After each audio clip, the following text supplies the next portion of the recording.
And we are live. What's going on, everybody? Welcome back to another live Q&A here on the Film Stocks channel. It is Wednesday, July 30th, 6 p.m. Eastern, and I have a Diet Dr. Pepper. I'm about to crack it open right now. Can't go wrong with this beverage right here. Delicious stuff. Hope everyone's doing well, though. We have a lot to discuss. For those who are new here, welcome. If you're returning, welcome. Essentially, we're going to hang out for like an hour and a half-ish. We'll see. And I'm going to answer as many questions as I can. Let's talk movies. Let's talk Fantastic Four. Let's talk shows. Let's also talk other things. Food. Theme parks. Fire off your questions. I'll get to as many of them as I can. And I started on time. It feels weird. Usually I'm a few minutes late. I think I was like 30 seconds late technically, but we're not going to count that. I see we got 86 people in here already. Welcome in. Hit that like button, guys. It helps out tremendously, more than you know. And of course, Super Chat is the way to go to guarantee that I get your question, comment, concern. Not at all a requirement, just something that goes the extra mile to help support the channel, but it's also a way to guarantee that I can get your question. Boom, it pops up on my screen. And there's no way I'm going to get to all these, so if you want to guarantee, that is the way to go. But I got a little bit of new setup going here. Let me know what you guys think. It's been in some videos, and I will address the elephant in the room. I shaved my face. I did it, I know. I've seen the comments. An intrusive thought one. But also, I was like, I haven't shaved my face since, I think it was the WandaVision era, which I had this channel. I don't know if a lot of you guys probably weren't around back then, but I know a lot of you were as well. And so that was, I think, the early goings of 2021. So it had been over, 3-4 years since I'd shaved. It's coming back. It's growing back faster than it did back then, which is nice. But I am going to grow the beard back out. But right now, it's in this like awkward stage of kind of there. I left some sideburn. I did my best. Anyway. Diet Dr. Pepper. I got a water as well on standby. Can't go wrong with that. We got 114 people in here. Welcome in, everybody. Welcome, welcome, welcome. Let's see. Let's get to the questions. Let's just do this thing. Hello there. I love the cat profile pic. I have a cat that looks very similar. His name's Indy. A lot of you know that. A lot of you don't. Indy's my baby boy. I love that little guy. Bethan says, do you think Fantastic Four was a good enough setup for Doomsday? Pose an interesting question here. I'm not going to spoil. It occurred to me. I made a video yesterday. Which was, I guess, the Tuesday after release of the movie, where I openly spoiled something from Fantastic Four. I put like a 2-second warning. I was like, spoilers for Fantastic Four. And then I said a big spoiler. And then it kind of occurred to me after some people commented, they were like, you didn't give a big enough spoiler warning. I'm like, fair. I figured most people watching would have seen it by now, but I won't openly spoil something just in case. Because, the movie has been out for what? It hasn't even been a week, has it? No, it came out Friday, technically. So I won't spoil it, but I will vaguely answer this.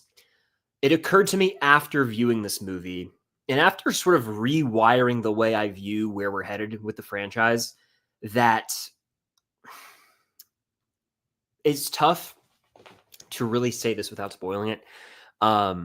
The next two Avengers movies, and I think I saw others sharing the same sentiment, the next two Avengers movies are not Infinity War and Endgame in the sense that they're not bringing a close to a story. They're actually launching us into a new era. And so now that I've kind of come to terms with that, I'm okay with where we're headed.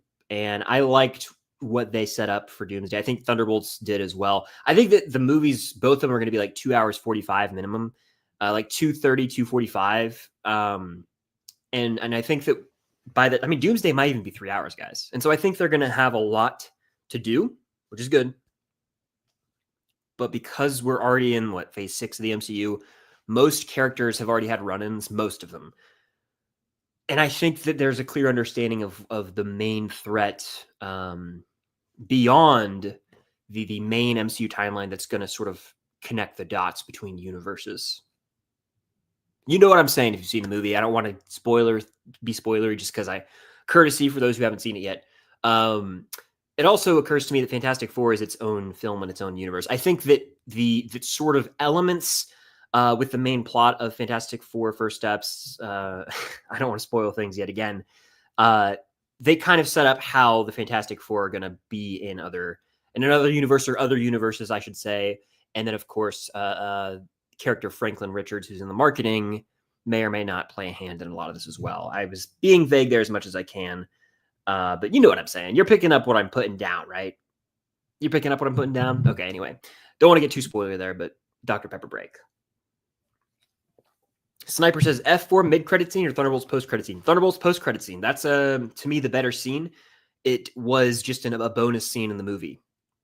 I liked what we got from Fantastic Four First Steps, the little mid-credit scene. It was certainly exciting. Maybe I have become selfish as an MCU fan, but I would have liked a little more out of it. A little bit more of a reveal.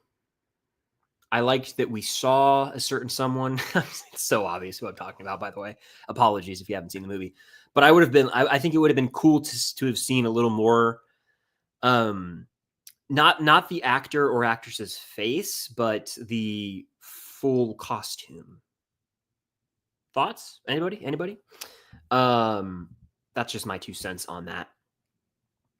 Ooh, I like this one from Emily. It says, have you ever personally made one of the foods from Stranger Things, like the Eggo extravaganza?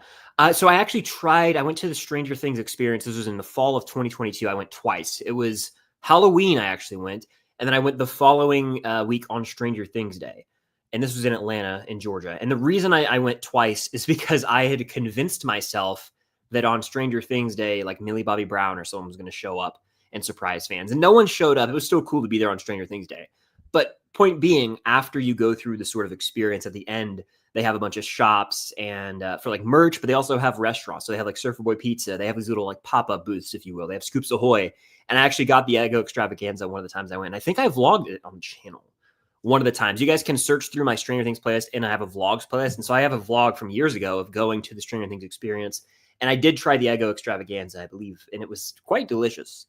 I grew up eating Eggo waffles, probably too many of them as a kid, and I would actually put peanut butter on them. That was like the go-to snack as a child, was peanut butter waffles, I call them. Can't be beaten. Elite snack, also an elite meal. I'll say it. We got a couple super chats rolling in here, though. Gavin, the man, always with the heat, Gavin. And I love the updated PFP profile picture, if you will. Keep watch burn. For those who don't know what this is, it means I keep one directors or movies, whatever, forever. Watch means I get to watch them once. Burn means I don't. Like goodbye, adios.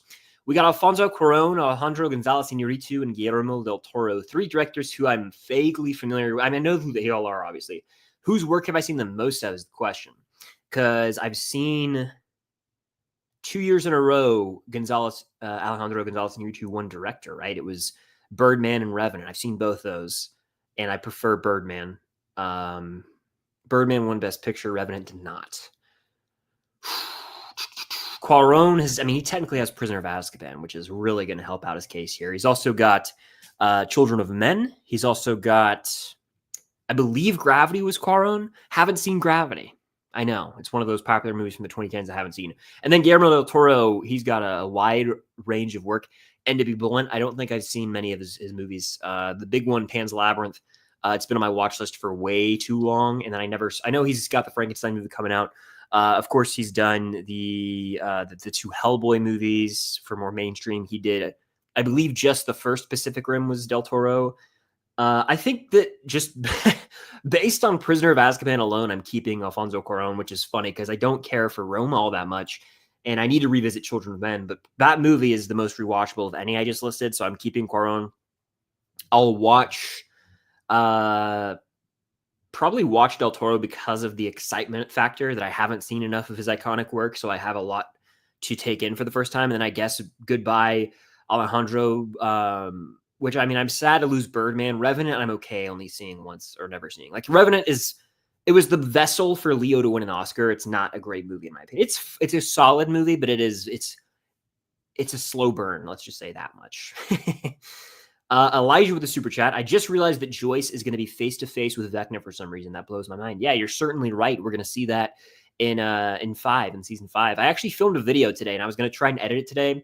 I've been dealing with a little issue, a vehicular issue, if you will, a car problem. And that's kind of taken up some of the week for me, unfortunately. But regardless, I had to deal with that a lot this morning. Frustrating. It is what it is. Whatever. I filmed the video. I was going to edit and post it. And I said, you know what? I'm just going to take some time to deflate from this and then go on stream. And so I didn't get the video edited. I filmed it.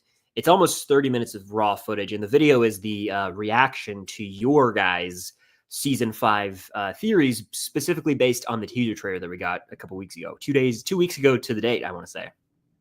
And there were a lot of really good theories. I only chose 20. There were over 300 submitted, but I only chose 20, and it was easy to narrow down. Like, I loved a lot of you guys' theories, but I set a rule for myself. I was like, I'm only picking ones that address like moments or shots from the teaser, because I've done other ones where I've talked about general theories, for the season, and this time I made it specifically based on the teaser. There was one in there that I really love, and I want to shout it out. I know I don't want to spoil it. Damn, it was fun though. It was really fun. It's near the end of the video. Anyway, you make a good point here.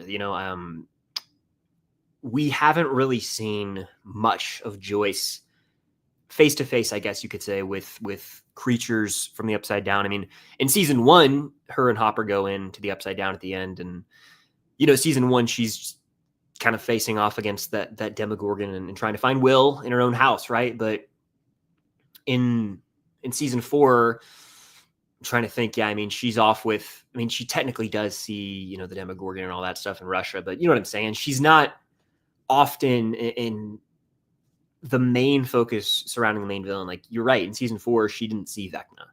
She saw Demogorgons, which she's seen, but she was not in Hawkins at the time of, the plan to get Henry. She was over in Russia with Hopper. So you make a good point there, and someone else made a real fascinating point.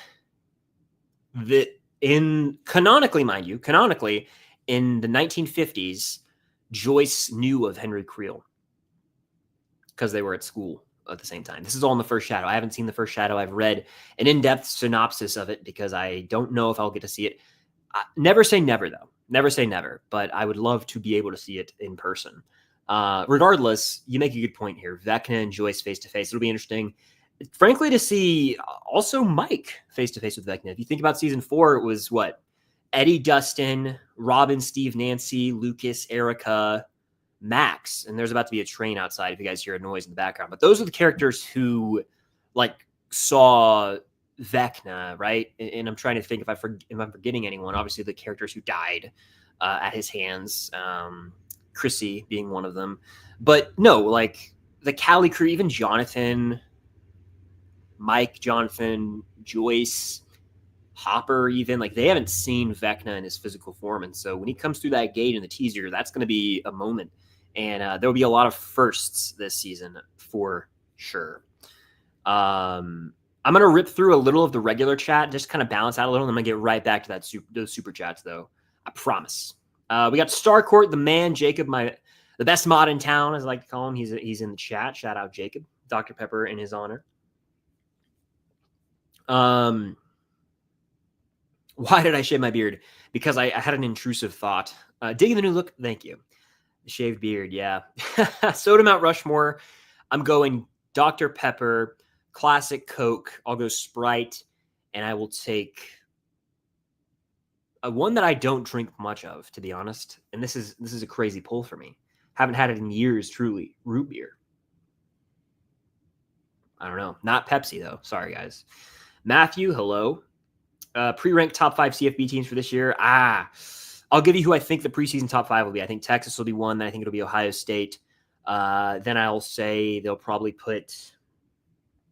I think they'll have Clemson in the top 5. I think they'll have Georgia in the top 5. And I think they'll probably have Notre Dame in the top 5. We shall see, though. That's my prediction for who. And I don't know the order, but I think Texas will be the AP number 1 coming into the season. Bianca, shout out Bianca, being in the chat. After seeing Fantastic Four, what potential team-ups are you most excited to see? Great question. I want to see, and this is a basic-ass answer, so don't get too excited for this, but I'll give you some original ones after. I want to see Spider-Man, and I want to see Human Torch. And that's something we've all wanted to see, but I want to see Tom Holland and Joseph Quinn interact on the big screen. I think it'd be special. They'd have great chemistry. Outside of that, let's think of some unique pairings. Red Guardian and Human Torch, because of Stranger Things reunion. That would be sick. I would also want to see pretty much Red Guardian with anyone. I think Red Guardian and The Thing would have a great, some great moments to riff off each other. I want to see Shang-Chi interact with some of these guys as well. I think pretty much Reed Richards with anyone would be sick, honestly. So maybe like Bruce Banner and Reed Richards and like Stephen Strange. Like, get some of these brilliant minds in a room. We can have a scene of them comparable to like the scene in the first Avengers where Tony and Bruce are just kind of like having like a brain off. You know what I'm saying? Like, that would be cool to see. Anything's possible though. Anything is possible. Firing off some more of these super chats again. Thank you guys so much for the super chats. Florida Man says, what are your thoughts on Byler? I think they'll talk about it, but a lot of people think it will happen. Yeah, I've addressed this before. I don't think they're going to go that route and commit to that. I'm not saying there's a 0% possibility, but my reasoning is I think from the first episode of the entire show, they sort of established Mike and Eleven. I mean, they see each other in the woods, and then literally all of season 1, there's this relationship blossoming between Mike and Eleven. In season 2, it's integral to the plot. In season 3, they have a bit of a rocky patch, but they end up together. In season 4, literally there's a moment where Mike is telling Elle, like, I love you. And it's truly, it's very important in maintaining this connection with Eleven and enacting the final plot, the final plan, that is. So to me, I think that Eleven is going to be the couple to focus in season 5, even evidenced through the teaser footage we've seen. Now, I do believe strongly that in season 5, there will be a scene where Will directly tells Mike how he feels, and Mike will, he'll say, I love you, like, platonically, but I don't romantically. And I think that's the way they're going to go. I think the writing's on the wall there. Now, I know that others will disagree.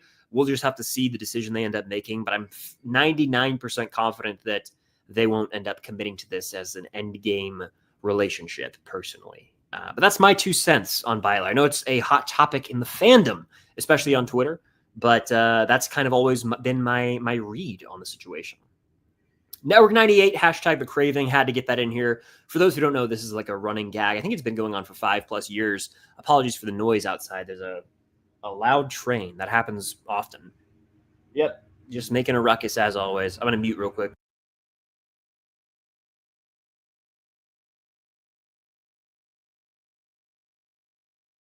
It's still there, but the worst of it's gone, I think, hopefully. But the craving has been a thing that's been referenced for almost 5 years on streams, and it stems from the Taco Bell commercials. This was a marketing thing they did at one point in time. Anyway, I had a superhero TV show idea last year called The Final Five, with Jacob Elordi, John Boyega, Kelly Berglund, Chloe Grace Moretz, and Logan Lerman.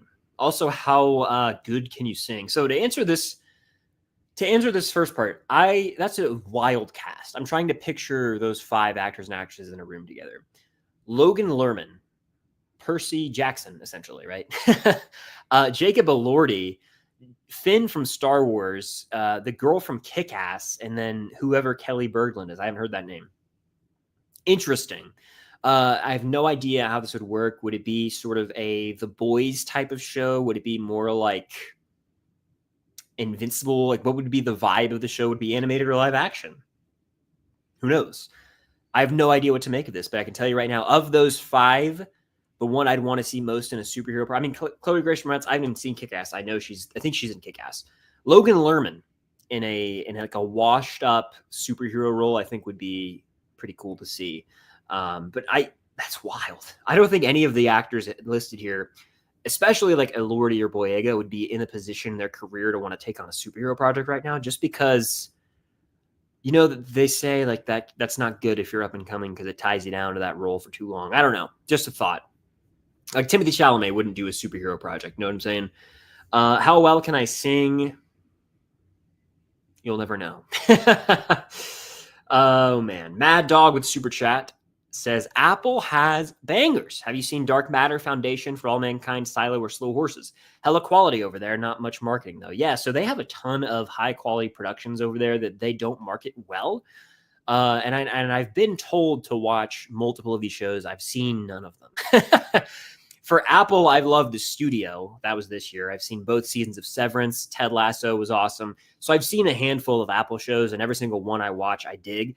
I just haven't watched any of these. I've heard of these that the best is Slow Horses. My parents love that show. It's Emmy nominated almost every year. And it's one of the rare shows nowadays that actually has a season dropping every single year. I think they're through, 6 seasons or at least announced. I want to say 5 comes out this year, 6 comes out next year maybe, but they're doing the season a year, and they've stayed true to that since the show premiered, which is pretty impressive. Now, it's not from my understanding, it's more of a straightforward sort of like a crime drama type of show where there's not a lot of VFX. It's not some extravagant thing like a Stranger Things, like a superhero show like The Boys, where they have to wait a little longer for VFX and post-production. So that's how they're able to sort of crank those seasons out, kind of like The Bear, you know what I'm saying? But still, I've heard good things about Slow Horses. I've heard great things about Silo. Foundation, I've heard solid things about. Haven't heard of For All Mankind, but Dark Matters is another one. Is that the one with Joel Edgerton? I've heard about that as well. So yeah, they have a lot of quality over there. There's another show too that I haven't watched. Stick, is that what it's called? Stick with Owen Wilson. It's apparently comparable to Ted Lasso in the world of golf. I need to get on that. So there's a lot to catch up on, and I was asked. I'm doing Q&As like the past 2 days on my Instagram. You guys should go follow me on Instagram. It's at Filmstock. It's linked down below. Trying to be more active over there. And so the past 2 days, I've put these little like bubbles on my Instagram story, and you guys submit questions. And so I answered a bunch last night. I've been doing more today. I'm going to do more after the stream, actually. So follow me over there. Trying to make it more of an extension of myself as opposed to just a place where I post Instagram or YouTube shorts. I'm working on it, though. That'll be a work in progress for me. Anyway, I need to watch more Apple shows is what I'm trying to get to. And Ted Lasso season 4 is in production too, which I'm excited about, but nervous as well. Because I thought 3 ended it really well. Dr. Pepper break, by the way. Let's do a little speed round in the regular chat and get right back into these super chats. Mohammed says, which do you like more, Superman or Fantastic Four? I lean Fantastic Four. It's personal preference, though. I understand if someone says Superman or Fantastic Four. I think they're both good movies. I prefer Fantastic Four. But hey, again, I totally understand why someone would prefer Superman. And I'm not crazy. I'm not putting the movies at war with each other. Sully's in the house. Handlebar mustache for Stranger Things 5 drop. Don't threaten me with a good time. No, I couldn't do it, man. My mustache area does not grow well. I'm insecure about it. I'm opening up about it now. I don't have I don't know. I shaved because I was like, I just want to do it. But I still am like, damn, I wish I had like a perfect beard or like a Jake Gyllenhaal beard, But that's just not the world we live in. So it's sufficient enough. But man, I wish that I could grow really sick facial hair. I just can't. But it's fine. I mean, 17-year-old me would be like, oh, cool, you have like a sort of beard going. That's awesome. I couldn't grow anything back then. It's a little better now. But the handlebar mustache, man, or like, what if I got like, are they called mutton chops, where you just like let the sideburns come all the way out to here? Do that for like a Bridgerton vibe. Sonic 3 is my favorite film. More power to you. Fantastic Four, Thunderbolts. Give me Thunderbolts. Thunderbolts is my favorite comic book film of the year. Favorite dinner meal? Give me a steak dinner. I'm going to get that steak. I'm going to get a ribeye. We're going medium rare. I would prefer a loaded baked potato on the side with butter, sour cream, some cheddar, shredded preferably, and some bacon bits as well. If we're getting wild, I'm throwing a side salad on there, and I'm going, and you can call me crazy, blue cheese dressing. I want some croutons. I want some chopped tomatoes. I want maybe some pieces of boiled egg in there. I might even get wild here. We'll get a little carrot, little onion. That sounds lovely. And you know what? Green olive, if I haven't mentioned that. And then give me some bread. Bread, preferably Texas Roadhouse rolls with cinnamon butter. That is the best dinner meal that I can think of off the top of my head. I did watch Companion, this movie from this year with Jack Quaid. Yeah, I watched it. I enjoyed it, actually. It's arguably in my top 10 of the year, to be honest with you. Zach, what's good? How you doing? Did I see the Blade update? I did not. Did I miss a Blade update? Let me know. We got some more super chats here, by the way. Thank you guys so much for sending those in. Isaiah's Everything says, hey, Chris, hope your day and week are going good. What is your personal Mount Rushmore of directors? Damn good question. By the way, Isaiah, I want to let you know, a couple streams ago, someone was impersonating you. So if you spot them, let me know and I'll try and block them. But I was like, someone's impersonating Isaiah. It was annoying me. People do that from time to time.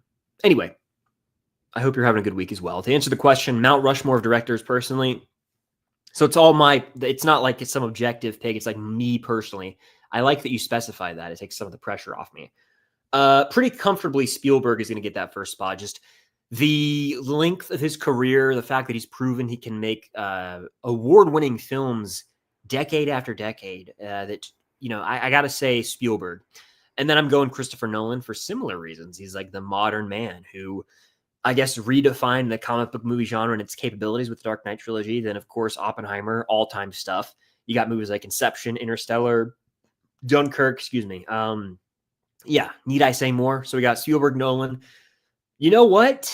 Those two were so easy that I need to think more. I'll give you two more. And one of them is not one, like, I don't admire all of his work. I admire him. I don't love what he's done recently, but I think he's important enough to be on this list. My last spot's a layup. You guys probably know who it is, but the next one, I'm going David Fincher. Reason being, I think Fincher's made some incredible movies.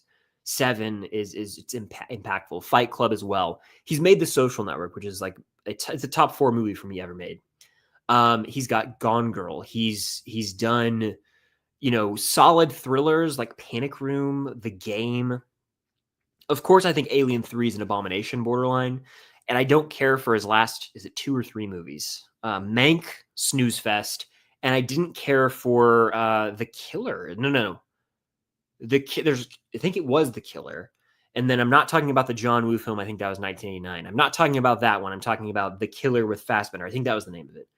Not a fan of either of those. However, to bring this sort of full circle, he is directing The Adventures of Cliff Booth, which is a sequel to Once Upon a Time in Hollywood, which is directed by Quentin Tarantino, who is the last spot for me. So it's Fincher, then Tarantino.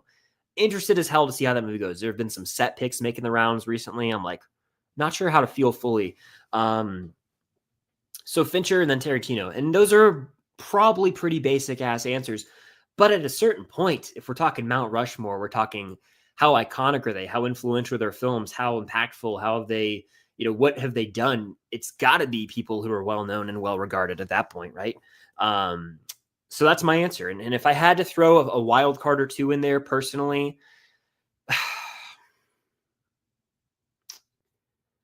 I mean, Hitchcock's great. I haven't seen enough of Hitchcock. I think I've seen 8 Hitchcock movies, maybe less. I have a list on Letterboxd. I think I've maybe seen 6 Hitchcock movies, we'll call it. 6 to 7. He's great, obviously. But PTA is someone who I really admire. Paul Thomas Anderson. I need to see 2 more of his movies before one battle after another. I haven't seen Inherent Vice. I haven't seen Phantom Thread, but I've seen all the others. And I was on a PTA kick in 2020, so it's been 5 years. So there are a lot of directors. I mean, like Jordan Peele, he's only made a couple movies. Same with like Damien Chazelle in terms of recent guys. So there are a lot out there as well from way back when. But those are just the ones that come to mind to answer the question. But great question. I love the Mount Rushmores. I see we have another one already lined up, another Mount Rushmore lined up.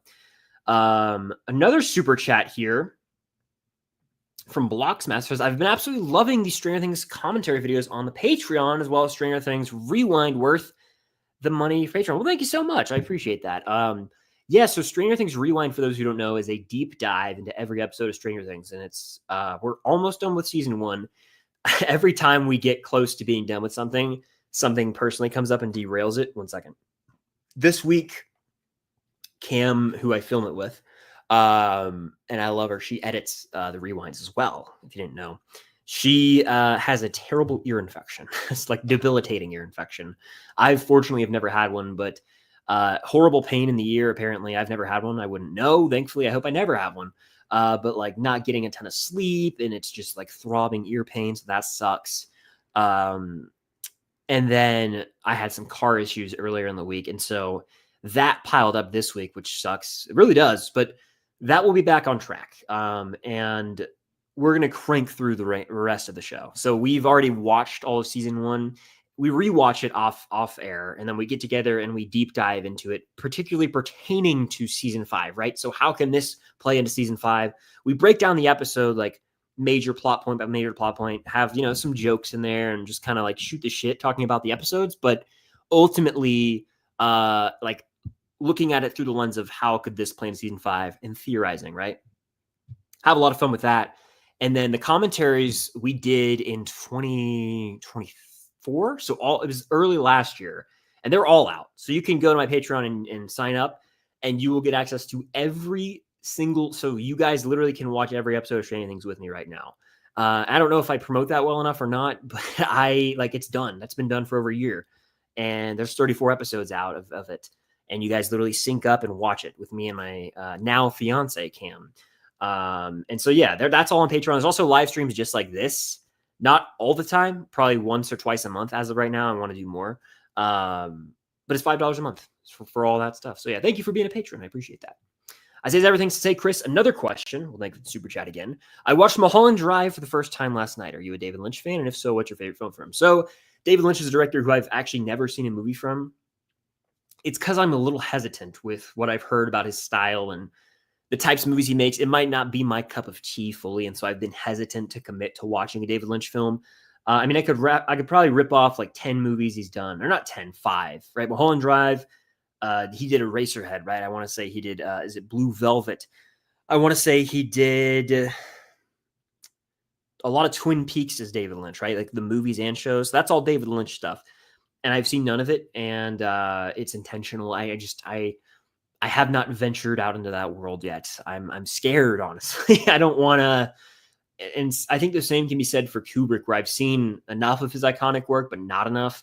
And so it's like I value, I guess, free time exploring movies. Like if I have a pretty strong inkling that I'm not going to care for something, I'm not going to, give it my time. And so that's how I am with it. Maybe I need to change that. Maybe I need to explore some David Lynch, but I've never, been excited at the prospect of tossing on a David Lynch movie when I have so many other big movies and shows that I need to get to, especially from directors or featuring actors that I have a stronger likelihood of enjoying, because at the end of the day, I do want to like what I watch at least. And maybe I need to challenge myself some more and maybe explore some David Lynch down the line. But no, I haven't seen any as of right now. He did that Dune movie though, right? The 1984 Dune. I want to say that was David Lynch. Let's see. Let's rip off a couple. Let's do a little speed round here in the regular chat real quick. Do I think Venom will be in Spider-Man Brand New Day? No, I don't. I think that especially Tom Hardy Venom, I think they're moving on from that. I know they were money makers for Sony somehow. I thought they all stunk, honestly.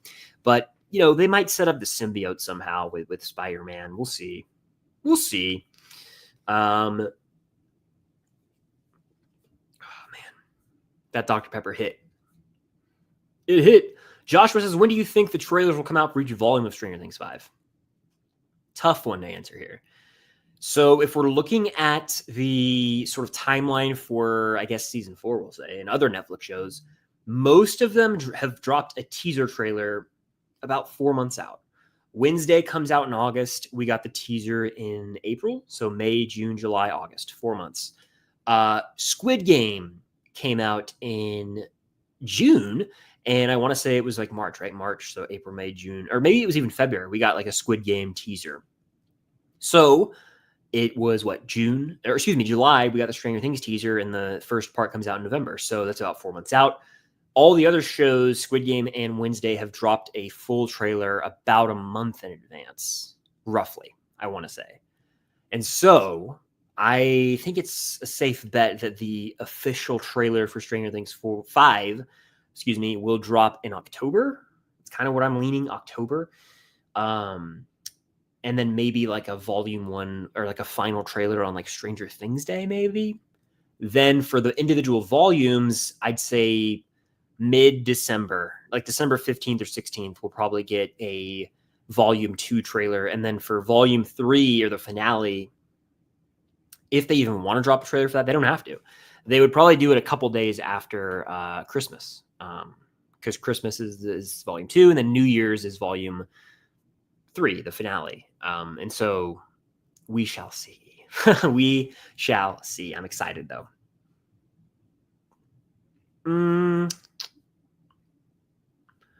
All right.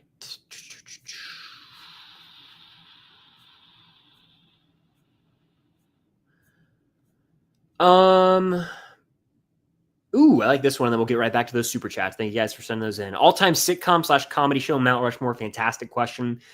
For me personally, again, that's where I come from when I answer these. I'm not speaking all time, because I've seen like a lot of Friends episodes over the years, but I've never really watched it or been the biggest fan.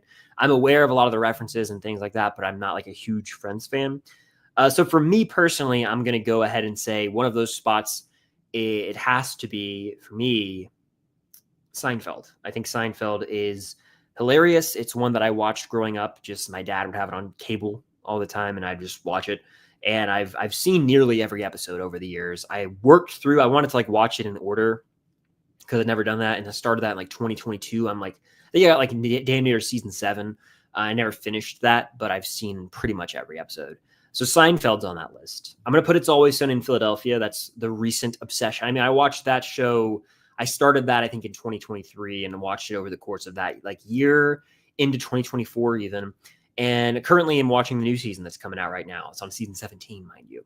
Then I'm going to put How I Met Your Mother. How I Met Your Mother to me is it's the first sitcom or show in general that I ever binge watched. And that was awesome. I love that show. It's hilarious to me. And I know that people are like, oh, there's no How I Met Your Mother without Friends. And I get it. It's just I prefer How I Met Your Mother. And then let's see. Let me look through. Oh, that's right. The other spot to me is going to be The Office. The Office is hilarious as well. Doesn't have the best final 2 seasons, but it's so quotable. And I think about moments from that often and will randomly quote things. And I will be like, oh, that is from The Office. And my buddy Starcourt can attest to that. I was quoting something the other week when he was in town. And I was like, is this from The Office? And he was like, yeah. And I was like, oh, there you go. So that would be Mount Rushmore. Honorable mention would be That 70s Show. And I probably forgot one, to be honest with you, but that's the way of the world. We got a couple more super chats here. Thank you guys so much for sending those in. And again, that's the way to go to guarantee I get to your question, comment, or concern. Josh says, hi, Chris. Will cast Fireball in season 1. Is there a chance it's Will casting Fireball against Vecna? And that's what he's repelling in the teaser. So I don't want to go too in depth here because this direct point was actually addressed in the video I filmed today that I'm posting tomorrow. But I will say this, you guys should get first look because you're here in the live stream right now. I think it's just flamethrowers. I think earlier there's the 2 guys using flamethrowers on what looked like the gate outside of outside of the library. And so to me, I think that he's sort of repelling or dispersing the flames from the flamethrowers. However, it would be very sick if Will was casting Fireball. I think that would be the much cooler of the 2 options. And there is a shot of Will collapsed under Joyce and Mike. But the thing I'll say is the way they framed it made it seem like he collapses and then Vecna comes through the gate. But what if he casts Fireball and then collapses? And what Mike and Joyce are looking at the end of that teaser is ruins or Vecna flames. I don't know. It's hard to say. But yeah, I there's a lot of things about Will and powers talked about in that video. It's a good video. It comes out tomorrow, so be on the lookout for it. Movie Fan 2002, thank you, as always, for the super chat. Love the, again, Luke Skywalker Battlefront 2, I want to say, profile picture. Hey, Chris, what is your Mount Rushmore of comic book movies? Damn. I'm getting hit with the Mount Rushmores today, aren't I? So this is difficult because it's tough. It's really tough. It's personal. It comes down to personal preference. And that's how we're going to roll with this. Mount Rushmore of comic book films. I'm going to put Avengers Infinity War on that list. And damn it, I'm going to put Endgame there too. And I'll tell you why. I think those 2 are one. And I should cheat and put them at occupying 1 spot, but I'm going to have them occupy 2 because I think you can't have one without the other. They are the culmination of the first successful, not only superhero, but cinematic universe in general. They were the culmination, the payoff of 11 years of storytelling across 20 plus movies, masterfully done. And we'll probably never have an achievement like that again. They're also very watchable and beautiful, in my opinion. So those 2 movies have to occupy 2 spots. That's half the Mount Rushmore. That is really just important to me. I'm not going to put any other MCU movies on this list because those 2 are representative of the MCU, in my opinion. This is where it gets a little tougher. I'm going to say this, and I may get flack for it. I'm going to put the definitive Batman movie on my Mount Rushmore. The Batman from 2022. I know The Dark Knight probably should be on there over it, and I understand where you're coming from for anger right now. But to me, ever since watching the Batman, now I haven't seen the movie in 3 years, but I saw it 3 times in 2022, excuse me.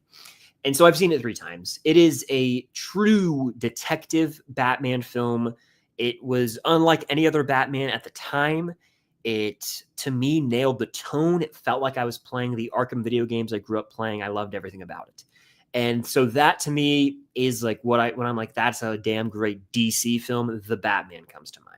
And I've had a hankering to revisit it recently in order to be able to finally watch The Penguin. That might be coming in the fall. We're about to hit a very dead month, or 2 or 3, I should say, for new movies. It's going to be all about shows pretty much for the next few months, at least in my opinion. Good Lord. Have you guys seen the movie lineup for the next few months? Whew. Kind of stinks. Anyway, so I'll go Infinity War, Endgame, The Batman. And you know what? You guys know my answer. I'm not kidding. It's the OG Spider-Man. I'm putting Spider-Man on there right now. I could have gone animated with it and taken like Spider-Verse 1 or 2. I could have taken, a Deadpool, a Logan, a movie like that. But I'm taking Raimi's first Spider-Man movie because that's the movie to me that really, and I know the X-Men and the Blades of the world were out before that because this was 2002, but this is the movie to me that successfully launched us forward as a society into embracing comic book media on the big screen. And it's a movie in retrospect that pays homage to Superman 78. And it truly embraces the comic book side of things. I know that's a popular term to throw around as of late with both Superman and Fantastic Four. Oh, very comic booky, the most comic book movies ever made. This to me feels the most comic booky of them all, with the Raimi directorial style. The world of the New York City streets feel like something straight out of a comic book.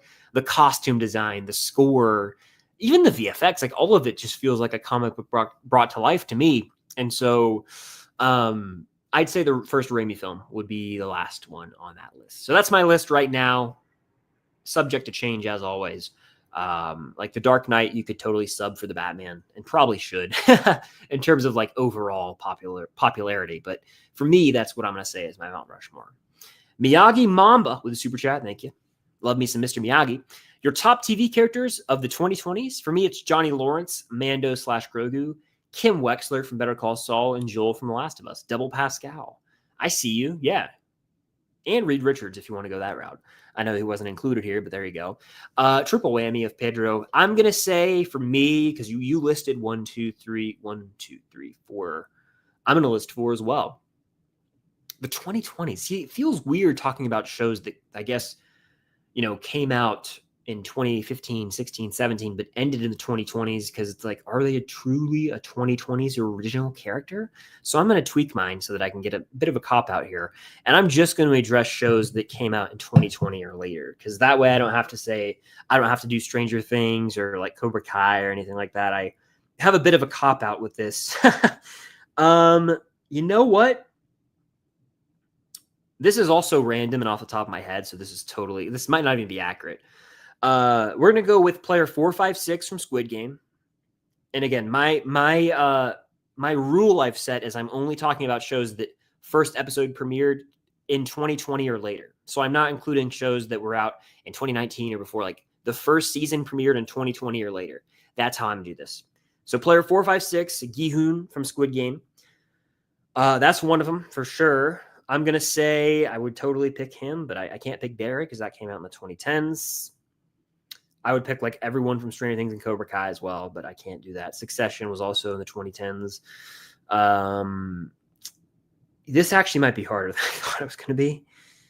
Hold on. This is actually damn difficult.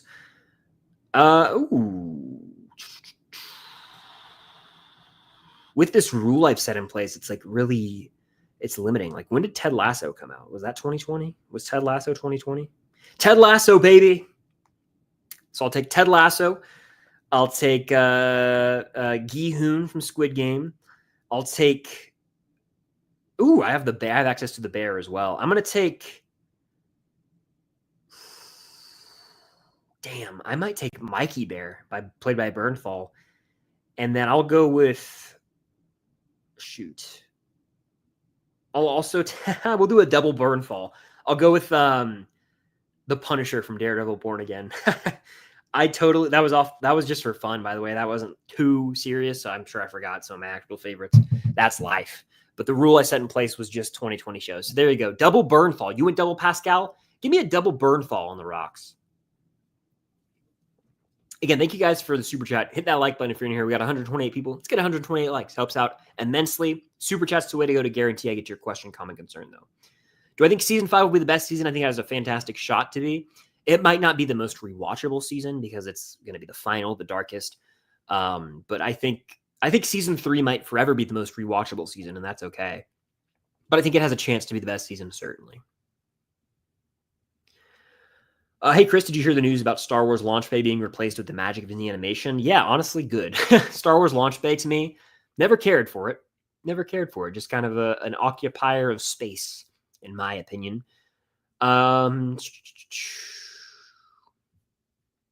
Let's see.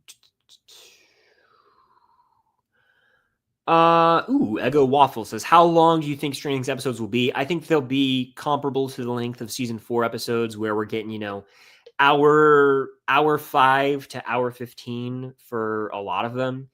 And then I think the big ones will be, like the finale will probably be close to 2.5 hours. The volume 1 finale will be like hour 45.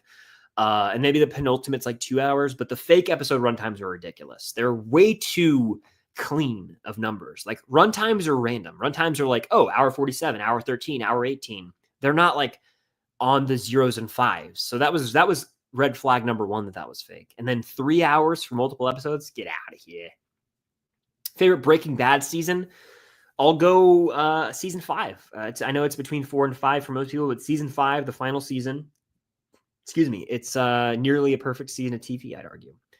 Carlos says, hey, Chris, what's your favorite summer movie? Dazed and Confused. It's got first of all, it's set on the last day of school, heading into the first day of summer. So it's just this hangout movie, small town hangout vibes. Reminds you of hanging out with your friends growing up. There's great comedy, great soundtrack. It's totally the summer movie, in my opinion, or one of them, without a shadow of a doubt. Do I think Joseph Quinn is the best Johnny Storm? 1,000,000% I do. It's not even really close, in my opinion. Favorite Stanley Kubrick movie that I've seen? Probably The Shining. That's the one that comes to mind as my favorite, the one that I could revisit the most. Keep, Watch, Burn. Stranger Things Season 4. Game of Thrones Season 4. Breaking Bad Season 5. I think I have an easy out here. I think I might have an easy out here. Here's what it is. Of course, I'm keeping Stranger Things 4. It's my favorite show. I think that's the most rewatchable season. I got to watch Breaking Bad Season 5 because that's how the show ends. I must experience how Breaking Bad ends. And then if I only am able to watch it once, I can watch through Season 4. And in my head, I can say, 4 is the end, because 4 was going to end it anyway. I won. What a great line. I believe that's what he says on the phone on the rooftop. And then Game of Thrones 4 is going to have to be burnt because the end of the show did ruin a lot of Game of Thrones, but also I still would get season 6 where I get to see Battle of the Bastards. Do I think Miss Wheeler will be the one that I think Karen's in trouble. I think she's in trouble, guys, which is not good. I don't know if she's going to die, but yikes. Top 5 Marvel characters in all of media or just movies? We'll go movies, MCU and otherwise. I'd take Spider-Man, any iteration of him, so Tom, Toby, or Andrew. I take Iron Man, RDJ specifically. I will take Bernthal's Punisher. I will take this is damn tough. I will take, I don't know. Those are 3 easy ones for me. Who else? We'll go Rocket Raccoon and we'll go Jackman as Wolverine. There you go. We got a super chat here from Pasta Panda. That's a sick name. Hey, hot take. The episode after Lost Sister where Will and the gang, excuse me, hold on. Bit of a tickle in my throat. Hot take. The episode after Lost Sister where Will and the gang escape the lab is the best episode in the whole show. So gripping. Thoughts? It's a damn good episode. Essentially to me, I view this as, if you remove the Lost Sister, you go Ep 6 and then you skip 7 and you watch 8 and 9. What a run. What a 3-episode run. That comes up a lot when I'm talking about some of the best episode runs in Stranger Things. That's in the conversation. The episode opens with the Demodogs at Hawkins' lab. This is where Bob dies, I'm pretty sure. It ends with Eleven pulling up at the buyer's house. It's got really riveting moment after riveting moment.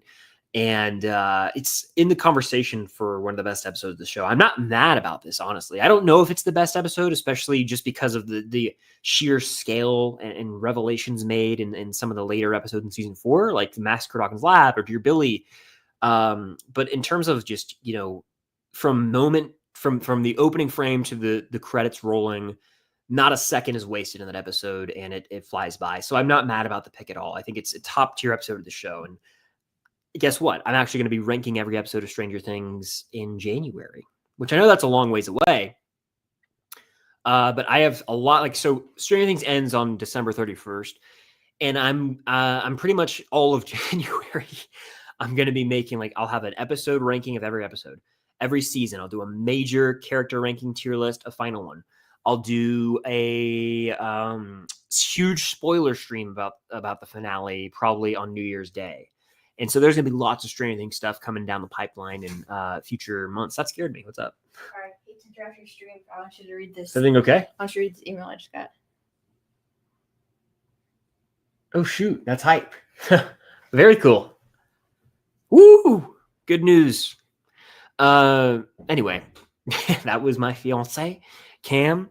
Very exciting news for her. That's awesome. So, the door in this room, you have doors in your house or apartment or wherever you reside that almost are not painted shut, but they creak loudly when they open. That's what that was. It startled me a little bit. But no, regarding the question, hell yeah, actually. I'm on board with this. Now, I'm not going to say it's the best episode, but man, I'm getting emotional right now thinking about it. I'm not even making this up. Let me go to IMDb right now. Damn, I love this show. I'm just excited. I'm excited for the final season. Let's see. Okay. Yeah, you've got The Spy, Skip the Lost Sister, then you got The Mind Flayer, The Gate. I have those episodes rated as 10 out of 10 on IMDb. And they're both highly rated, 9.2, 9.3. I can't, and you know what? I'll say it. I can't wait to rewatch season 2. That's next on Rewind on Patreon. That's going to be thrilling. And I made a short recently, talking about season, what was it? The season trailers. What's the best trailer? And the season 2 trailer is the one I picked, the Comic-Con trailer. The use of thriller, I mean, God, it doesn't get better than that. I hate that we live in a world where we have to put things in rankings and orders, because it's it's picking your favorite kid, right? Season 2's forever been at the bottom of my season ranking, but it hurts to do that, right? One of them has to be down there. I think, and it's been that one, and I don't like that it's there, but I don't know what I would put under it. And so it's just really upsetting. But awesome comment there. I agree. The episode's really gripping. Dr. Pepper break. Joey with the super chat. Have you seen Lost? If so, what is your favorite moment? Unfortunately, Joey, I have not seen Lost. Now, I've been spoiled for what I believe is the major twist in Lost, but I haven't seen the show. And that's kind of a reason I haven't watched. I'm I don't need to invest all this time if I know where it ends. If it was a movie, it'd be a different story, because I've been spoiled for movies before and still watched. Shout out Watch Mojo. But still, it is what it is. I've heard Lost is iconic, but I feel like I've missed the boat, if that makes sense. Emily says, keep, watch, burn horror movie franchises. Final Destination, Scream, Conjuring. You know what? I'm keeping Scream. I think it's the most rewatchable of the bunch, and it's one that I revisit frequently. And it also has the most movies of the highest quality, if that makes sense. Final Destination, I'm watching. That's kind of some of those movies, I guess you would classify as guilty pleasures for me. Others I think are really good. And I'll burn the Conjuring universe. And before you get your pitchforks out, there are 2 really good Conjuring movies. 1 and 2 are both 9 out of 10s. 3 is bad, and it's aged poorly. And you said universe, and so that also includes all the Nun movies and Annabelle movies, which I've never even seen intentionally because I don't want to watch them. So that one I can say adios to that one pretty well. Favorite shot of the teaser trailer? Favorite moment is when Hopper says, let's end this, kid. I don't know if that's my favorite shot, though. Favorite shot probably has to be Honestly, it's the shot of Dustin, Steve, Jonathan, and Nancy looking at Hawkins' lab, but it's from their point of view. So like we're looking at their backs. There's a red flash of lightning, and like it illuminates Hawkins' lab. It reminded me a lot of the shot in Papa season 4, ep 8, when like Max, Erica, and Lucas are walking up to the Creel house, and like we see them going, and then boom, it pans out, and like we see them walking up looking at the Creel house. It was very similar to me. Am I excited for Scream 7? Speaking of Scream, I am. I'm hopeful. I'm just ready for a new Scream movie. I hope that it's not. I mean, that's coming out in March or February of next year, right? That's a big release. Probably the one I'm the most excited for in the first quarter of 2023. Or excuse me, 2025? What is next year? Is next year 2026? God, it is. Where'd all the time go? Yeah, that's one of my most anticipated of 2026. I got to make that list. The Odyssey is going to be number 1, spoilers, and probably Spider-Man Brand New Day is going to be number 2. That'll be in the top 10, though.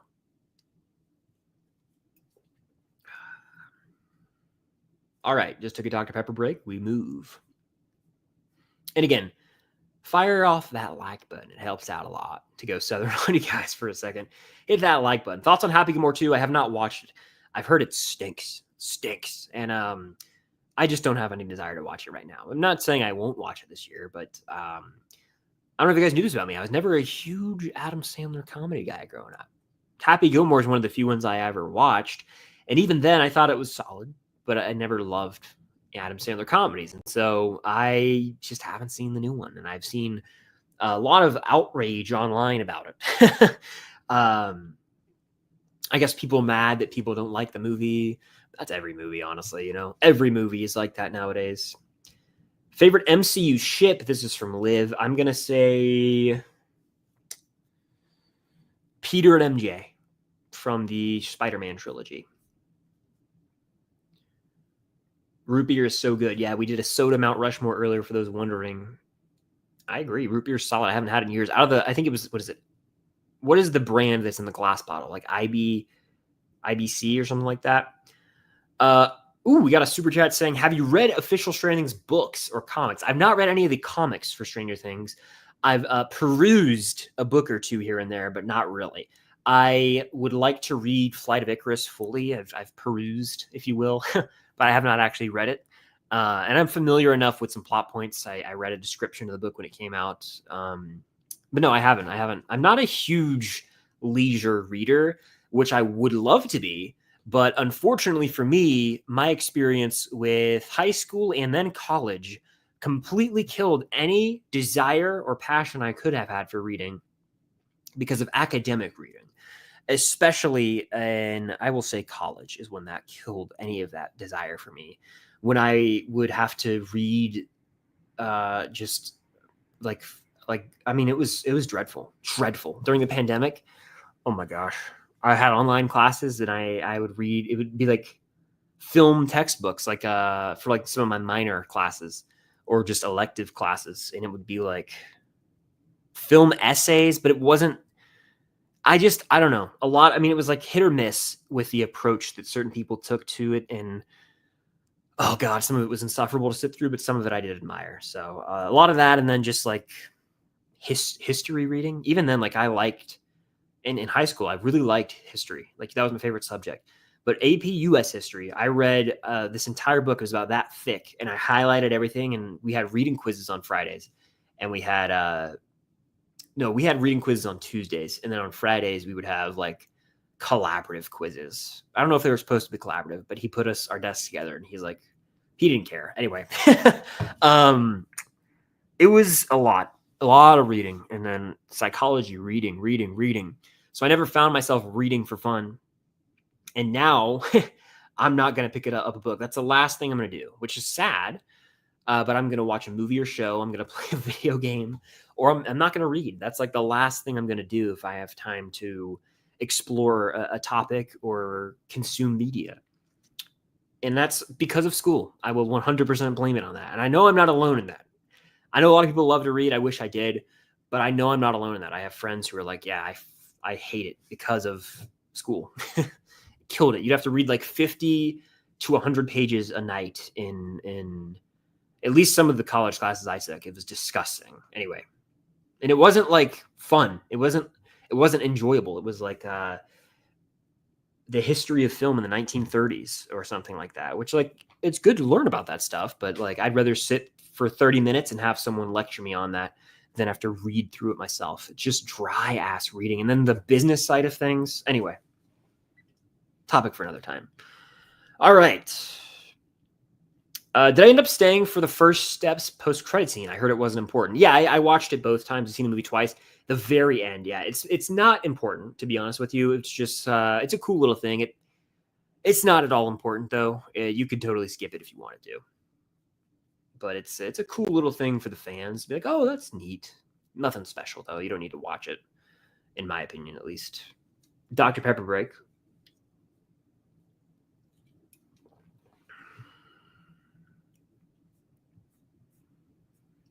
All right, let's get some questions here. I forgot where I was in the chat. Let's just do like a sort of speed round of sorts, if you will. Lucy says, that's the Duffer Funko in the back. It is. You see it? Boom, I got them right there. I want to get the other one where they're in the upside down, but I don't have that. And it's one of the few that I really, really, really need. But yeah, I have the Duffers. I represent. If I ever were to have the opportunity one day in life to sit down with someone from Stranger Things and talk to them, I want to talk to Matt and Ross Duffer and just talk to them about the show and their brains and pick their brain about the show and the lore and the thought processes, you know, everything that went into the decision making, the lore of the Upside Down, the Duffers. I want to talk to them one day. One day I will. I'm going to manifest it. One day I'll meet them on the streets. I'll walk by them and I'll run them down. No, I'm kidding. Oh, man. Anyway. All right. William, what's good? Do I have a favorite steelbook, William asks. I do, but it's not in the room with me right now. The Romulus steelbook's growing on me, the Alien Romulus steelbook, but the La La Land one's been my go-to answer forever. It's like a nice white with the blue piano keys. It's a gorgeous piece of art, dare I say. Gavin says, Vince Gilligan's new show is going to be on Apple TV+. You're right. And it does have Rhea Seehorn in it, who plays Kim Wexler. Intriguing. They put out a little teaser for that at San Diego Comic-Con, I want to say, which is quite intriguing. Do I think Robin and Vicky are going to have a happy ending? You know, I don't think they're going to end up together, but they'll be friendly and have a bit of relationships. But I don't think they're going to be like end game or anything like that, if I had to guess at least. All right. Simpsons or Family Guy? I've seen neither. I've just seen episodes here and there. I feel like Simpsons just because of how iconic it is, but you know, the song, the teaser was Child in Time. You think that was on purpose? Banger trailer, by the way. I agree. It was a very strong teaser trailer. I addressed this in the video that I'm posting tomorrow, but if you read through those lyrics, it was definitely an intentional choice to use that song. Certainly was. All righty. Okay. Elijah says, hey, Chris, I saw on Letterboxd that you watched Bring Her Back. Thoughts on the film? I gave it 3.5 stars. I thought it was solid. It is a movie I will never watch again because of how dark and dreadful it is. It isn't I prefer Talk to Me. I think that is to me, I thought it was a stronger story with a more compelling lead character and better scares. I'm not saying Bring Her Back wasn't scary. It was just different. It was more disturbing and unsettling, whereas Talk to Me, I thought, was more of a digestible horror film in my mind. Now, Bring Her Back is still very well made, very well shot. I just prefer Talk to Me, and I'll watch whatever those dudes do in the future. I think they got a great eye for what they do. Liked it, did not love it, and it disturbed me. So it succeeded if that's what it was going for, which it was. So I wasn't fully satisfied, though. I think that I was more intrigued with the setup and the payoff. It left me wanting a little more personally. But again, there was some really great filmmaking at times on display by those boys, the Philippou brothers. I have not seen the GOAT movie trailer, so I have no comment. Pick 3 Christopher Nolan movies, and all the others get deleted from existence. I could say the Dark Knight trilogy and erase the rest, but I'm not going to do that. Inception has to be saved. Inception's so influential. Inception has one of the, I mean, Zimmer's score. I can't erase that. Come on. Inception's being saved.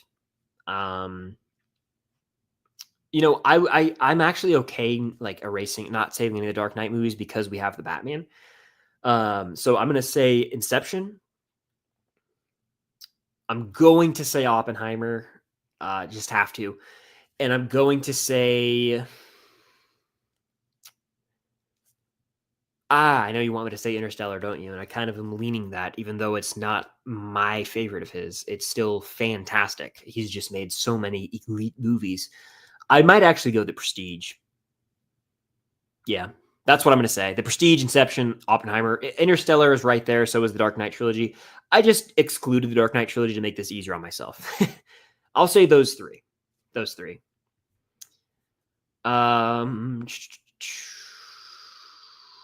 Let's see. We got another super chat here. Do I think we'll see Elle's mother in season 5? I don't. Never say never, but I don't. I think they. Actually, I won't say that. I think we probably will, and it might be in flashbacks because we do see her in flashbacks in season 4. I think she'll probably be included in a flashback that's going to be really important to the origins of 11, furthering that and maybe having sort of a reveal made, recontextualizing what we thought we knew. You picking up what I'm putting down? That's kind of where I'm at. That. So I think we will. Terry Ives. I think we'll see her in the final season. Good question though. Gavin with another super chat. This is a hot take. He says, "Do you agree with my hot take? Tom Hardy has not made a good movie since Dunkirk. I think Venom damaged his career. The No Way Home cameo does not count."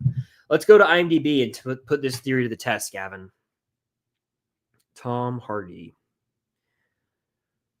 Okay. All filmography as an actor. We're going to go to Dunkirk. Is it bad that I forget he's in that movie? Okay, so Dunkirk was in 2017. He did a TV show. He then did Venom. Bad movie.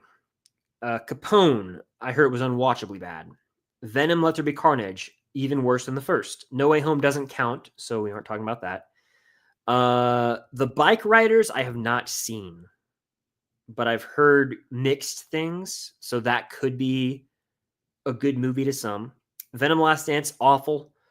And Havoc, I've heard, is mixed things on as well, but I don't think the consensus was good. So the only movie that I think he's made since Dunkirk to consider a good movie by the masses is The Bike Riders, which I can't attest to. I have not seen it. So in conclusion, I'm not going to even say that's a hot take because the Venom trilogy stinks. Capone, I've heard, was unwatchable. And Havoc is a straight-to-streaming action movie. So the only one that could be a hot take is basically... The question now, if I'm rephrasing it, Gavin, is the Bike Riders good or not?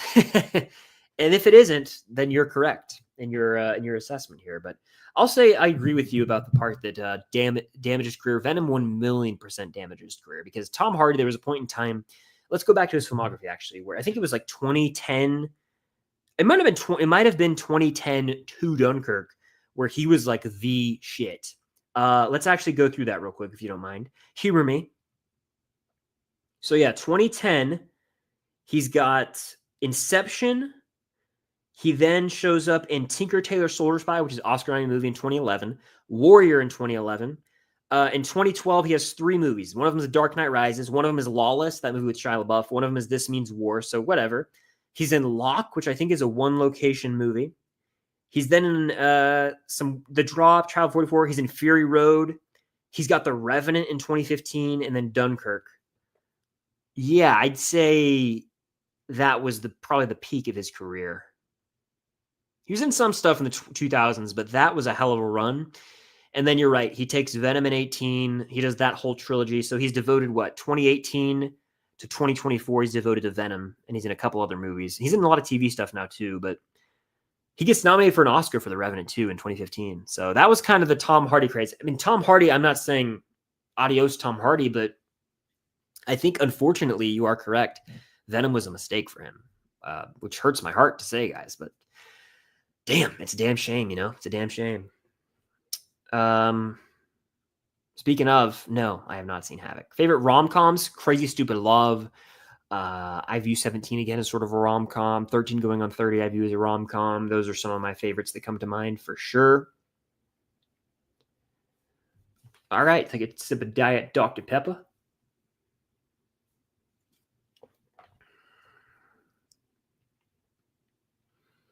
What are your thoughts on Ebon Moss' backtrack from the Bear to the Fantastic Four? I mean, yeah, I think he's... What's crazy is he's also David Lieberman in The Punisher. He's an Andor in one of the arcs in season 1. Underrated talent for sure. I'm glad he's finally getting some huge roles. I loved him as the Thing, and I think his best role is Richie in the Bear, though. I mean, that's his bread and butter, really. So, big fan of Eben. I hope that he continues to have success.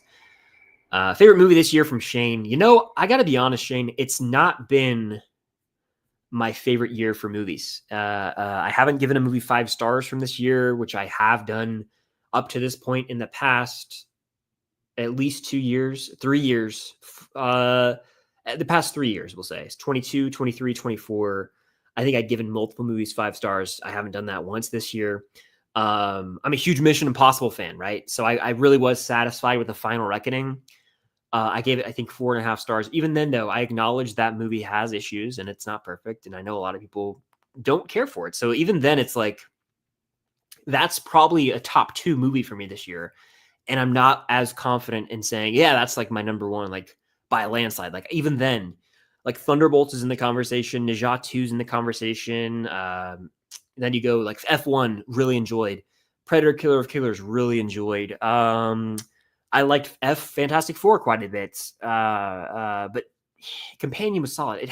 There has not been a movie this year for me where I walked out and was like, instantly, that's a 5 out of 5. That's my movie of the year. The closest probably was The Final Reckoning. And that's because I just love Tom Cruise, Mission Impossible action movies. And I was moved by that, genuinely moved by that, like holding my breath in the theater, tense. Like it moved me twice with 2 of the coolest action set pieces I've ever seen. So I think I would say Final Reckoning is my favorite movie of the year. And honestly, I don't know what will, if that ends up being my favorite movie of the year. I'm not saying it's a disastrous year, but that is kind of a disappointment. Which, I mean, I'm not mad that it's my favorite of the year or anything like that. It's just, I didn't love Superman. I didn't like adore Superman. I didn't adore Fantastic Four. When I say adore, I mean like 9 out of 10 or higher. I was really disappointed by, what was it? Something seriously disappointing me this year. What was it? Let me go to the Letterboxd real quick. I mean, like I was just devastated by one of these movies this year. I think Jurassic World, supremely disappointing film. How to Train Your Dragon was like just average as hell. Sinners, I'm not as high on as everyone else. That's the one that everyone's like, that's a 10 out of 10. I need to watch it again. My top 10 right now in no order, or in no, I won't give it to you. Oh, Ballerina is a solid one. Accountant 2 was fun. Warfare was solid. You know, Final Destination Bloodlines was solid. There just hasn't been a movie where I'm like, that's the one. Like for comparison, in 2024 up to this point, I had seen Challengers already. Love that movie. Adore it. 5 out of 5. And then I, of course, was over the moon about Deadpool and Wolverine. But like in 2023, Oppenheimer had come out. John Wick Chapter 4 had come out. 2022, we already had Top Gun Maverick and The Batman by this point in the year. So, I mean, for me personally, it hasn't been an excellent year for movies. My fan of Middle-earth, Ian asks, and I'm way ahead in the chat, by the way. I'm going to go back. I just realized I got up. I'm going to do a speed round. But yes, I enjoy Middle-earth. I quite like that trilogy. I've seen it many times in my life. The Hobbit movies, I don't watch as much. I think I've seen them all at least once. For sure, at least once. Some of them twice. But I've only seen that third Hobbit movie one time in theaters. Battle of the Five Armies. It was a disappointment. For sure, disappointment. Am I going to see Weapons? That could be a fun one to see. I may go check that out. I would want to watch Barbarian before. The thing about Barbarian is I don't know if it's even a twist or not, but I know like the premise, right? And I've heard that in and of itself is a surprise, but like I know the premise of there being an Airbnb involved and like someone being in the Airbnb and where they are, but I don't know I guess what happens from there. So is it still worth watching if I know that? Anyone? Have you or would you watch The Summer I Turned Pretty? Haven't watched it. My fiance watched it, and I have been present in the room while she's watching. And to me, it's like bad, but like I'm laughing at it in a weird way. Like I think it's just it's truly hilarious to me, just out of context, watching some of the exchanges between characters. I laughed out loud today. She was watching it, and it was like there was this moment. Just the facial expressions on some of these people, they're like saying the goofiest things. I laughed out loud, and I again, I'm not bashing the show or anything because I haven't seen it, but it was I could not take it seriously. The dude who I could not take the show seriously. I was laughing so hard. But anyway, so no, I haven't seen it, but I'm never say never, I guess. Hey Chris, what's good? How long do you think the episodes will be? Yeah, so I talked about that earlier, but regarding the part about I thought okay, so I read this differently in my head, and I'm going to answer it the way that I read it, if that makes sense. I was reading through the chat, and I read this as what do I think the best episode of season 5 will be? And honestly, it's really very tempting to say the finale, the right side up. But something about penultimate episodes in media, if you look at like Game of Thrones or Breaking Bad, like penultimate episodes can hit different. I got a feeling that penultimate episode, The Bridge, might be the craziest one of them all. I wish you'd do another stream with Sean Chandler. Hey, we could cook something up. We could make something happen. What shirt am I wearing today? Go Dogs, baby. Representing Georgia today. 1 month from today, Georgia plays Marshall. I'm ready for college football to be back. I'm actually going to a hostile environment this year, officially. I'm going to the Georgia-Tennessee game, and it's not in Athens. It's in Knoxville, Tennessee. Enemy territory. I'm excited. But no, I'm ready for football. It will consume me as it always does on the weekends. Saturdays from August 30th till about sometime in December, and then it picks back up in December for a bit. It's going to be college football. College football. Let's see. Who's a better villain, Thanos versus Vecna?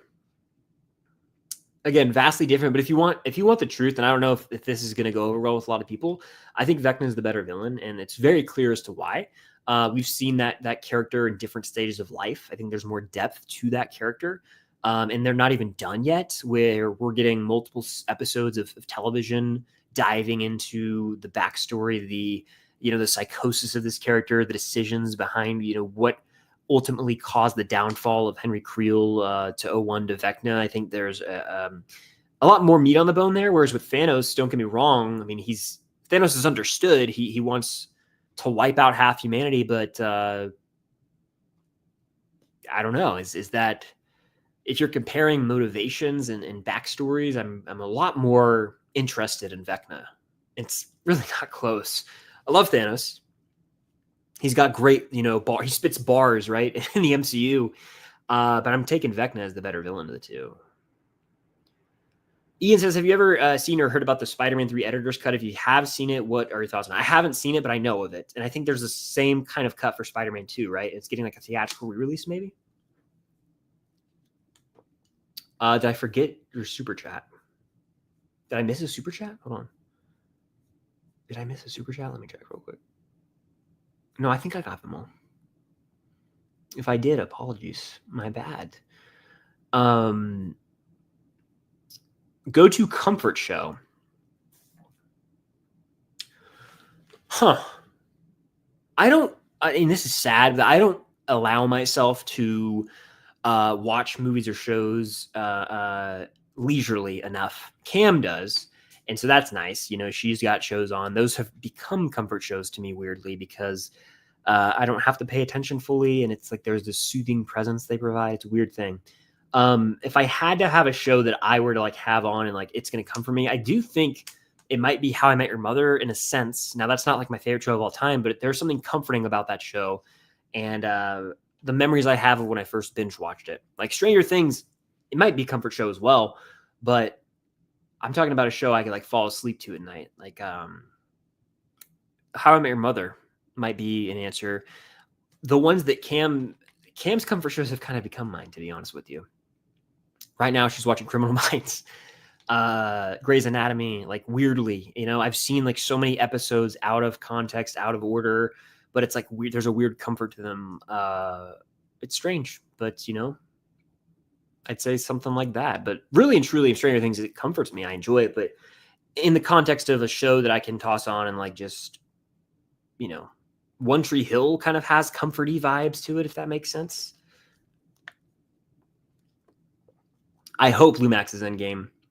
I hope. I really, really hope. I got a Wolverine Funko. Nice.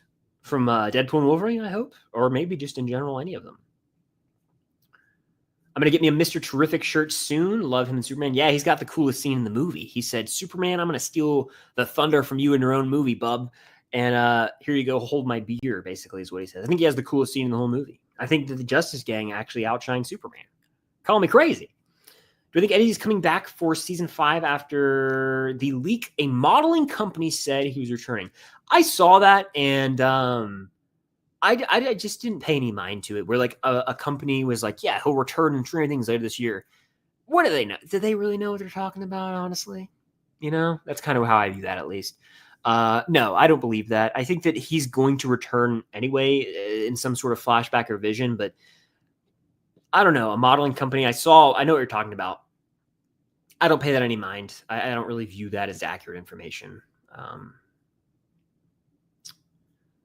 Blaze says, how should I go about my Stranger Things set tour next week in Jackson, Georgia? Ooh, very nice. So I would say if you're just going to Jackson, there's a decent amount to do. But if you're going in other places, you could check out. There's a lot to do outside of Jackson as well. In Jackson, they've got, of course, like the centerpiece of their little downtown is the Hawkins Library. You've also got, Melvald, the Hawk Theater, the alley where the fight happens with Jonathan and Steve.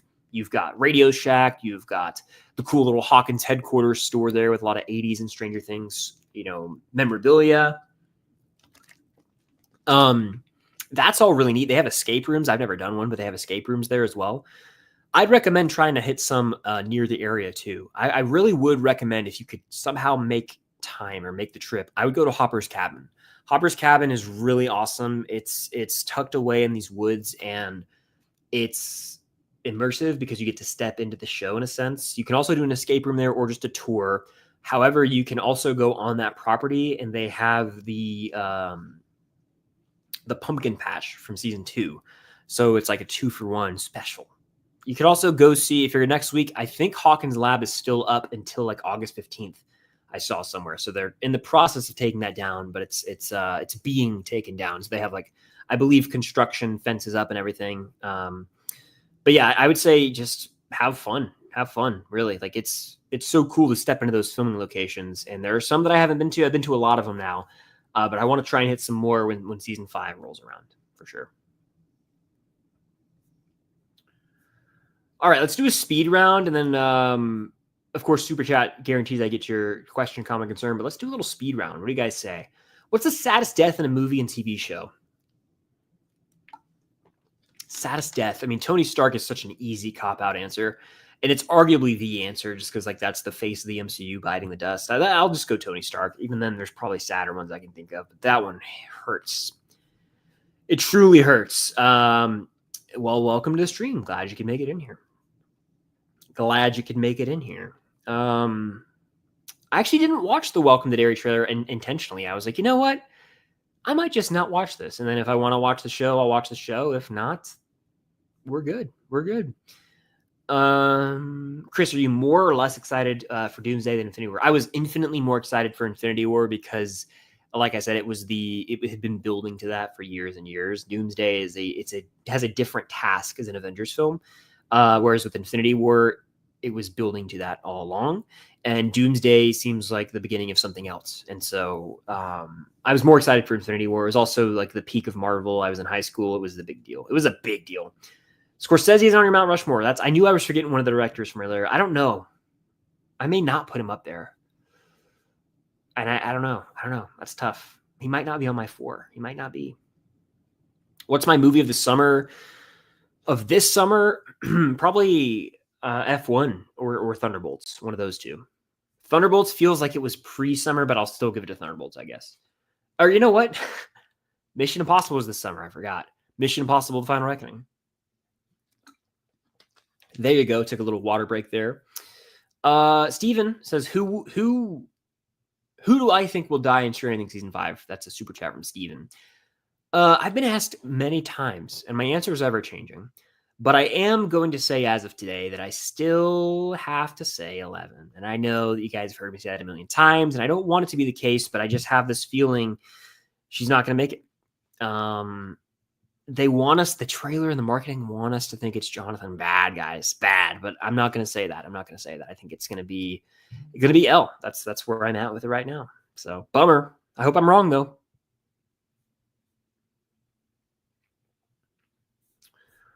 All right. A lot of repeat questions here. Trying to get to as many as I can. I consider season 2 my ride or die season. There you go. Cam is very similar. It's honestly, all the seasons are very rewatchable, very fun, very great television. It's just ordering them is so damn difficult. It's so hard to take on the task to do that. Have you seen Austin Powers? I've seen clips, but I've never actually, ventured out and watched them fully. Dub, profile picture? Absolutely. Let's end this, kid. Hopper, baby. Woo! Final trailer for The Conjuring Last Rites tomorrow. Yeah, I saw that. One of the trailers for that movie really looked solid, but then I go, damn, James Wan's not directing this movie. I think it's the same director as 3. 3 was bad, so it's not the most exciting thing. I will see that movie in theaters, though. I will. I'll go see Conjuring 4.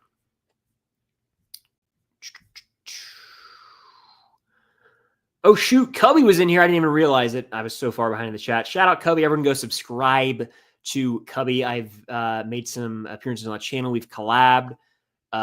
Huge Stranger Things fan. Go show him some love if you guys haven't already. Please do that. Go sub. Do it. In the Palpatine voice. What's up, man? Eating a bacon, egg, and cheese sandwich.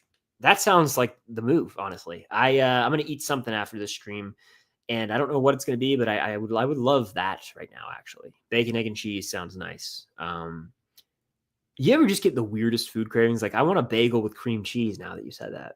Don't know why. I haven't had one in a while. I just want it now. All righty.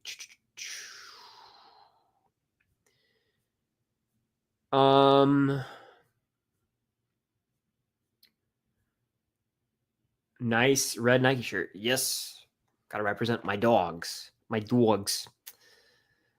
Why is Mr. Driscoll your favorite Stranger Things character? How'd you know? I'm looking you in the eyes now. I'm kidding.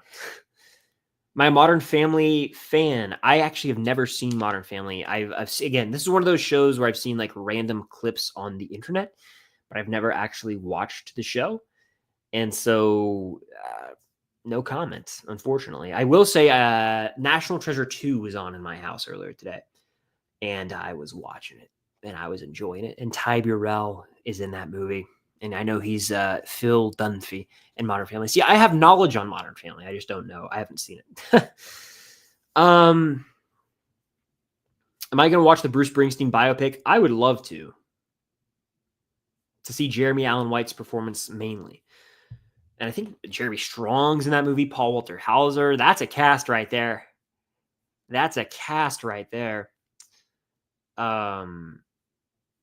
see. Do I believe another Mission Impossible film with Tom Cruise will happen?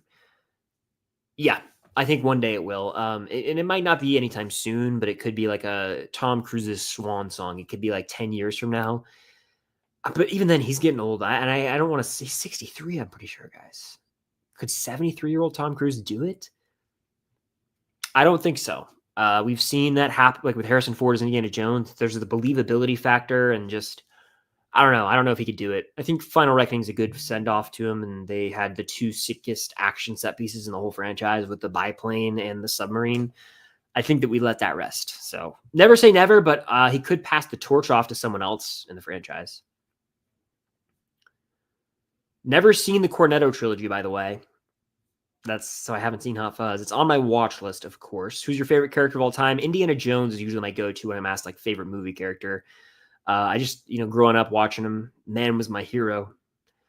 Badlands will be movie you're calling it, dude. That would be sick if it is. I'm real hyped for that. I'm hyped for Wicked for Good. I'm also hyped for One Battle After Another. Yeah. New Paul Thomas Anderson film comes out at the end of September. Stranger Things character Mount Rushmore from Amari. Look, there are two ways to approach this. Again, my personal picks and the objective picks, which I don't think exists. Hopper. Hopper's on that list, I think, pretty comfortably. No explanation needed. I'm then going to throw Steve on there as well. And you know what? Because this is a Mount Rushmore, I'm answering it personally. I was going to say like 11 would be on the Mount Rushmore, obviously, but she's not on mine. So I'm going to do it my way. So I'm going Hopper. I'm going Steve. I'm going Dustin of the kids, and then I'm going Max. And I know that that's probably a lot of people are like, where's Will? Where's Mike? Where's 11? Where's so-and-so? That's just how I would do it. If I were to give you the Mount Rushmore of like iconic Stranger Things characters, factoring like everyone's love for them, popularity, impact, I would go 11, Hopper, Steve, and then I would probably go Will. I don't know. That feels weird, but I think that those are like the four, or maybe Max. I don't know. Those are like the four-ish in terms of like icons. I think Hopper and Elle are like the icons of Stranger Things. And it's not even up for debate, in my opinion. But Steve is in that conversation too. The 11 is the face of Stranger Things, right? And then Hopper, they're like a duo. Steve, and then you kind of sub in that other spot. I think Will might have to be there, just because of the the imagery of him in the Upside Down, Castle Byers. I mean, he's one of the mains. I think after season 5, it'll be like that. But I love Dustin. I know he's probably not like one of the 4 most favorite, best characters, whatever you want to say. But I love him. I love him. All right. I actually addressed this in my video that I filmed, so stay tuned for that. That comes out tomorrow. Here's a question. Now that you've seen Prey, where would it rank on your 2022 list? Great question. I would have to revisit that. But 2022, if I remember correctly, I had Maverick and the Batman in those top 2 spots. I think I had Babylon at 3. It'd be in the top 4, I want to say, like truly. I think I had Bullet Train and like Glass Onion at 4 and 5. I'd put it in the top 4, and it might even be 3. I really like. I'm going to watch that movie again before Badlands in November. But man, I'm ready. Will I see the new Conjuring? I shall be seeing the new Conjuring film. It comes out in September. I'll be seeing it in September. Water break. I don't have any plans to see The Naked Gun because I've never seen any of the movies, and I'm not going to do homework to watch hour 25-minute comedy that might not be funny. I don't know. That's just how I feel about it. Like, and I know a lot of people are fans of The Naked Gun. I've never seen them, and I guess how to say this. So, from what I know of the Naked Gun humor, it might not be my humor, my cup of tea. I love humor that's like It's Always Sunny in Philadelphia or The Office, or even we'll say, like Seinfeld if we're going laugh track sitcom stuff. But I don't know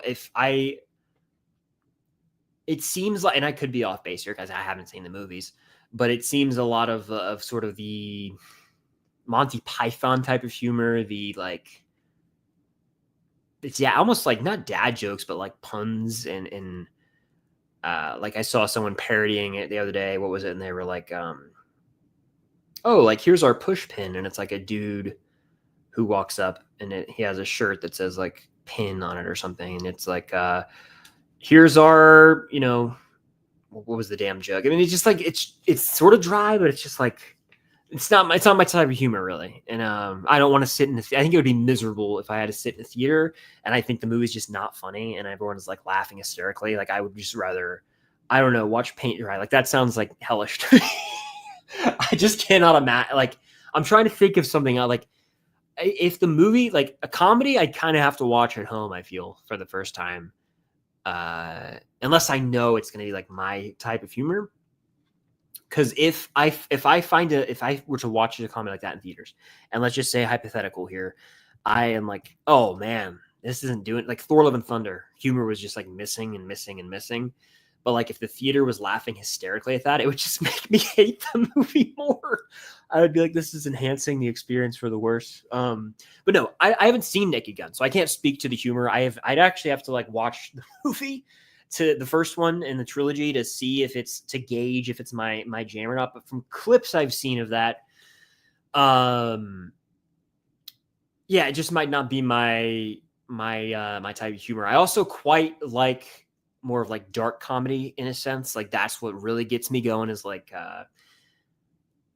the dark humor of the world, frankly. Like It's Always Sunny in Philadelphia conquers that really well. And so I don't know. I just don't know if this is like, if it's like these dad joke type jokes the entire movie where I would just have to like force laughter. I have no idea. So the trailer didn't really do it for me, if you want my honest opinion. So yeah, bummer. I know, but I know a lot of people love that type of humor. So yes. Have I watched The Father with Anthony Hopkins? I have not, but I know that he won an Oscar for it. Someone said, ugh. I can't even read that. I'll throw up. If you know, you know. What's your favorite Cobra Kai season and episode? My favorite season, it changes often. I think 4 might be my favorite as of right now. I thought that the way they handled that All Valley was just so well done. And then I'd say my favorite episode, again, that's a toughie. Apologies for the train. It might be that finale for season 4. That finale, apologies for the loud noise outside, by the way. There's a train. Hold on.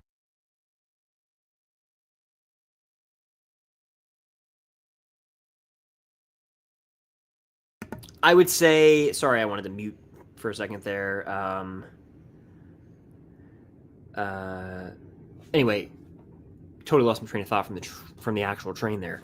Yeah, probably one of the finales, the season 3 finale, I want to say, also quite a home run for me. So 3 is a great season. I mean, it's kind of like pick for one of those, 2 isn't the best, and I don't think 6 as a whole body of work is the best, but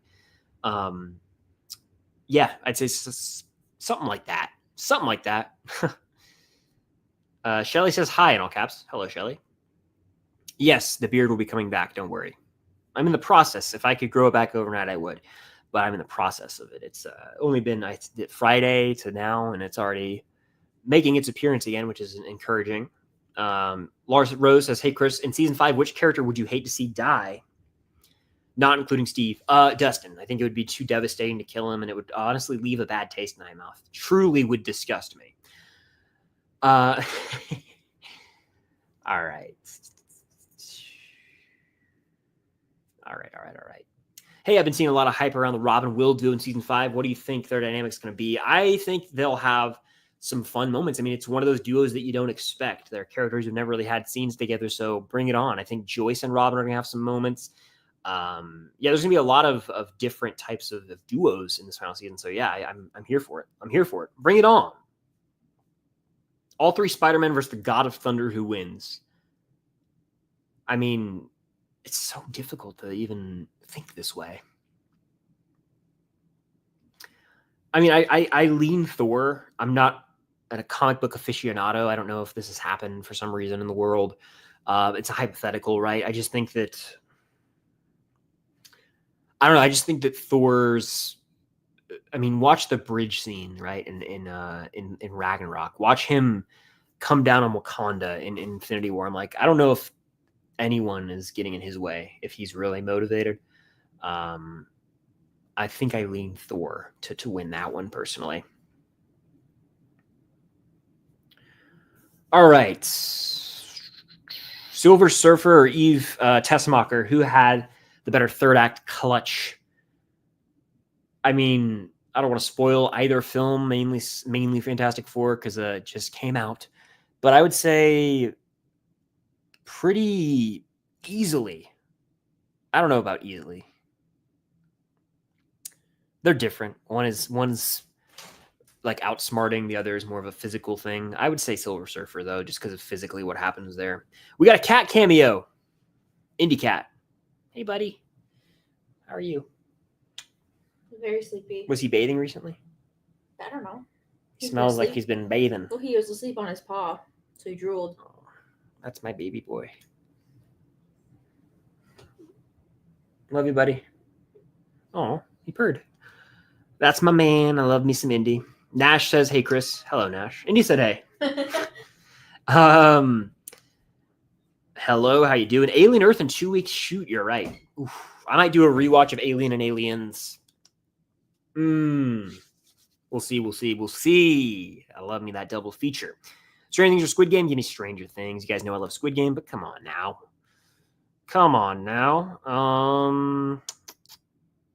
We've been going for an hour 40. These things go by fast. Am I a fan of the Fast and Furious movies? I've seen all of them. I wouldn't say I'm a fan, though. I think there are highs and lows, a lot of lows. I would say Fast 5 is the best, along with the original. And 7 is all right. But, man, a lot of them stink. Especially the new ones. What do I think of the Ted movies? The first one's hilarious. The second one's funny. Both solid comedies. Yeah, I think the first is better. But I like them both. And I've heard the show might even be funnier than the movies. Interesting. By the way, I'm going to keep the questions going on my Instagram. If you guys want to follow me over there right now, you can. I have, it's called Film Stock, just like this. If you're not following me, you should go follow me. And I'm doing Q&As over there, like not 24/7, but like I'm going to continue doing them. So I'm answering questions all into the night on these stories. So go check that out if you haven't already. By the way, no one's brought up Wednesday, which bums me out. Like in this whole entire stream, I don't think it's come up. I am rewatching Wednesday right now. It's delightful, guys. I'm really enjoying the rewatch, and I'm getting ready for season 2, which comes out next week. And I'll have a review of that, of volume 1 at least, because that's all that we're going to get. But anyone have any Wednesday stuff they want to talk about? Of course, yeah, it was a sick drawing. Thank you for making it. Have I watched Wicked? I love Wicked. I'm obsessed with the soundtrack.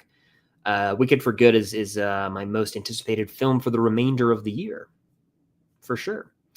I am not at all looking forward to Toy Story 5. 3 was the perfect ending. 4 was unnecessary. 5's even more unnecessary. It's unjustifiable. It's going to make $1 billion, though. I actually, that movie, of any movie coming out for the rest of the decade, outside of an Avatar movie, I think that might be the one I'm the most confident in making $1 billion. And I don't think that's a crazy take. Toy Story's generational. It appeals to everyone. 4 made $1 billion pretty comfortably, I want to say. I have a pretty good feeling that families see Toy Story, they buy a ticket. Lightyear is excluded from this. That's different. Toy Story, it's proven, I think Toy Story 3 did $1 billion. I think that was 2010. Toy Story 4 did $1 billion in 2019. I'm pretty sure that this one is going to do $1 billion. And I think that's what, 20, is it next year or is it the year after? My eye is so itchy right now. Apologies. Whenever that comes out, it's going to do $1 billion. Okay, anyway, my eye is so itchy right now. All right. Am I going to do reactions for season 5 just like I did for Cobra Kai? That's the plan. Yeah, I'm going to react to season 5 in its entirety. For past seasons, I didn't have the channel in 2016 or 2017. I didn't do reactions in 2019. I had only had the channel for like a month at that point. But I did review season 3 way back in the day. And season 4, I did a reaction to the finale only. But I will react to the entire season. And I'll have full versions on the Patreon where you guys can sneak up and watch along with me. But I will, of course, I'll be reacting to this final season. I think it's a must, honestly. I have no plans as of right now to watch the Happy Gilmore sequel. I've heard it's god awful, but never say never. Favorite story in Predator: Killer of Killers? I think I lean the last one with the pilot in, is that World War I or II? I think it's World War II. It's the 40s, right? I think it was set in World War II during the 40s because, yeah, that sounds right to me. We'll go with the World War II fighter pilot story of the 3. That was my favorite. Thoughts on Alien Romulus? I rewatched it last week, 2 weeks ago, and it went up from a 4 to a 4.5. And it's one of the best looking movies of the decade. It's a top tier alien movie. And I was just enamored on rewatch. I was like, every little issue I had the first time around, throw it out the window. It was way more digestible in the third act with the decision they made. It actually made sense, and I was a lot more forgiving of that. And it the way that it calls back to the original film a lot too. And so yeah, very, very freaking well done movie. Ooh, what do I think about Wednesday? This is from Michael. We're catching up in the chat now, guys. Quite enjoy it, by the way. I'm on episode 4 of season 1. I have not seen Wednesday since it came out. So I watched it in November of 2022. And honestly, I'm really enjoying it, this rewatch. I forgot how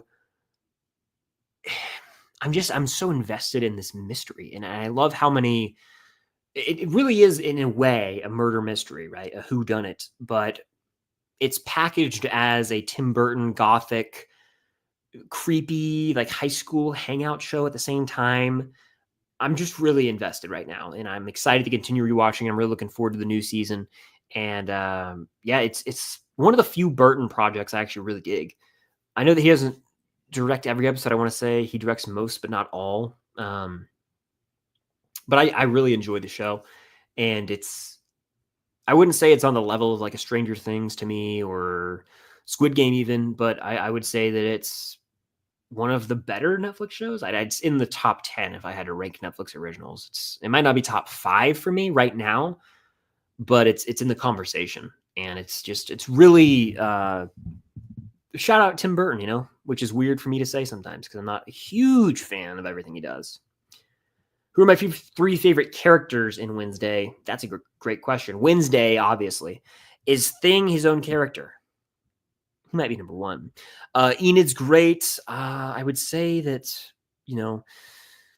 I honestly, and this is the fun thing about rewatching things, I forget every little twist and turn. Like, there's a huge reveal that I remember distinctly, but there are 2 dudes in the show, and I forget who's who, but I know that one of them is involved in a certain plot line and the other is as well. I just forget the exact details, and that's why I like rewatching shows. You forget some things over the years. So Wednesday, Thing, Enid, those are like very cut and dry, very obvious answers. When we get Fred Armisen as Uncle Fester, I believe he plays, that's always funny too. So watch Wednesday this week. It's a solid 7.5 out of 10. Yeah, it's a very solid ass show. Damn near really good, I'd say as well. I mean, it's good stuff. Do I think Enid will die? I don't know. I think Wednesday is going to end up preventing that from happening, but they're trying to make it seem like that. It's, I think, a red herring again in the trailer, a misdirect, if you will.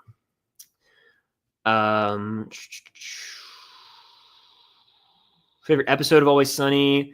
A favorite season's hard because I think they all are really great. Favorite episode, probably when Mac and Dennis move out to the suburbs. That episode is hilarious to me. That one always gets me. And I quote that one the most. I don't think Eric is going to die. I addressed this in the video that comes out tomorrow on the channel. I just don't see it happening. I don't. What is the best show that has a bad final season but great final episode? I won't say Ted Lasso season 3 was bad, but I think it had a great final episode, like a truly great final episode that was better than every other episode in the season, if that makes sense. So, like, I don't think it was bad. I would say it was a fine final season. By comparison to 1 and 2, it was a step down for sure in terms of overall seasons, but had a great finale, in my opinion. Great finale. Without a doubt. If you could take over any current Stranger Things character, who would you play? If I could act, that would be a great question. I cannot act, right? So, but if I could, who would I want to play if I could play anyone? It'd be Steve. I mean, he's the coolest guy ever in that show. I mean, it'd have to be him. I have. Yeah, it's not all out yet to me. I've seen the first 2. I'm 2 episodes behind, I think, maybe 3 now, but I have been watching it. Have you seen the Gen V season 2 trailers? Yes, I watched the new one that dropped the other day.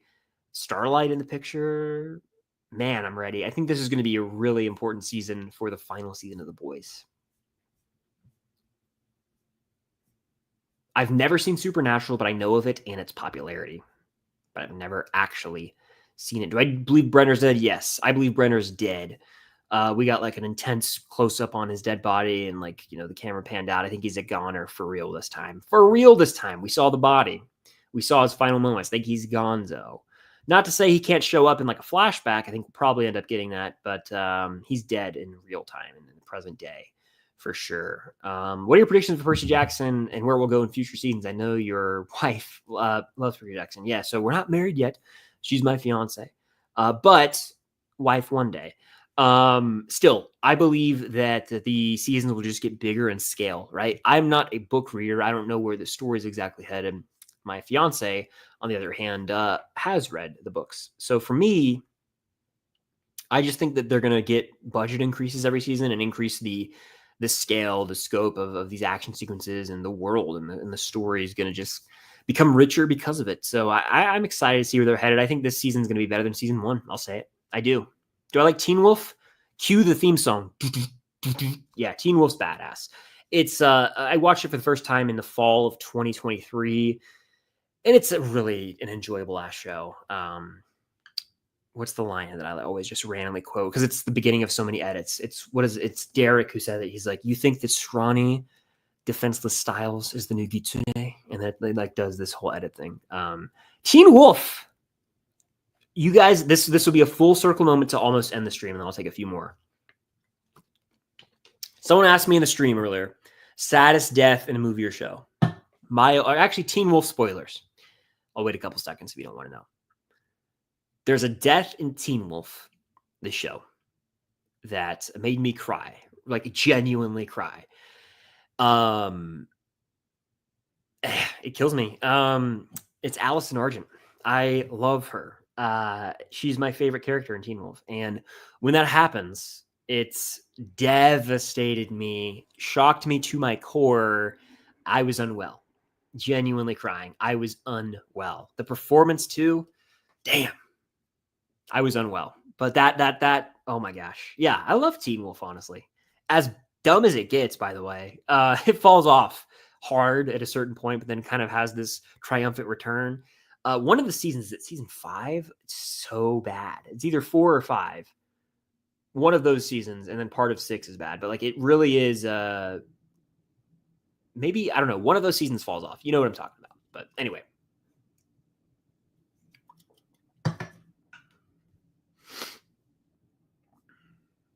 Yeah, Frank Darabont directing is hype. Have I seen the Wicked musical on the stage? And if so, what changes do you think the director will add additionally? So, Emma, I've seen it on stage, but that was in 2019, and I don't remember it well enough. It's been so long. So I don't have a good enough answer for this question, but I like the question. I think that they are adding 2 new songs, right? One for Cynthia Erivo, one for Ariana Grande for Wicked for Good. So I think they're going to add some songs. It's tough for me to answer, though, but that's what I'm excited for. I'm just excited to see what those new songs are all about. And if they'll reveal those in the marketing or not.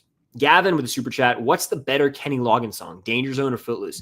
Footloose is fun to hum and sing. Danger Zone, that makes you want to fly. That makes you want to get in a fighter jet, fly, launch to the moon, run through a brick wall, better yourself as a human. It also makes you want to watch Top Gun Maverick and Top Gun. Give me Danger Zone and Simon Close. Danger Zone all day. By the way, Gavin, I think you have the streak of most consecutive fire questions in a row in the history of these streams. So I appreciate you for all you do. Man, good stuff as always. Appreciate the super chat, man. I haven't seen the first Shadow yet, and never say never. Maybe one day I will, but I really hope to be able to see that in person in New York this year at some point, which, never say never. You never know what could happen, but I would love to maybe make that happen in November, December, especially. That would be awesome.